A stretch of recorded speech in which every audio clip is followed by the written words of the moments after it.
Yol nişanlarını düzgün hərəkətlə öyrənək. Bu rubrikamızda sizə 1.11.1 və 1.11.2 təhlükəli döngə nişanları barədə məlumat verəcəyik. Yol nişanlarını öyrədən rubrikanı Azparking təqdim edir. Bu nişanlar əvvəlki yol sahəsində olan sürətlə hərəkətin təhlükəli olduğu nisbətən kiçik radiuslu, habelə görünmənin məhdud olduğu döngələrə yaxınlaşma barədə xəbərdarlıq edir.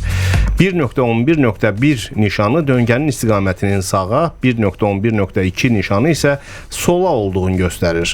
Bu nişanlar standartlarda müəyyən edilən meyarlar əsasında, yəni qarşıdan gələn nəqliyyat vasitələrinin görünmə məsafəsi və döngədəki təhlükəsiz sürət həddi nəzərə alınaraq quraşdırılır.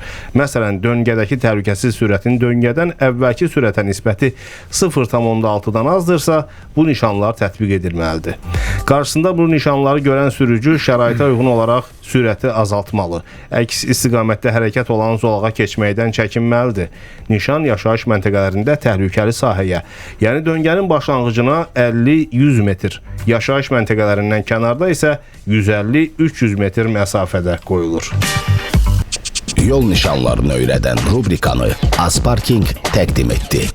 Əziz sürücülər, evinizin yaxınlığında ödənişsiz park edin. Azparking tətbiqində fərdi parklanma talonuna elə indi müraciət edə bilərsiniz, əgər hələ eləməmsinizsə.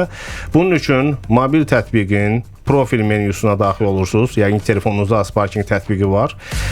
Orada keçid edirsiniz fərdi parklanma talonu bölməsinə. Şəxsiyyət vəsiqəsinin FIN kodun və avtomobilin nömrəsini daxil edərək müraciəti göndərirsiniz. Təsdiq müddəti 15 iş günüdür. Amma unutmayın, müraciət təsdiqlənənə qədər parklanma ödənişlidir.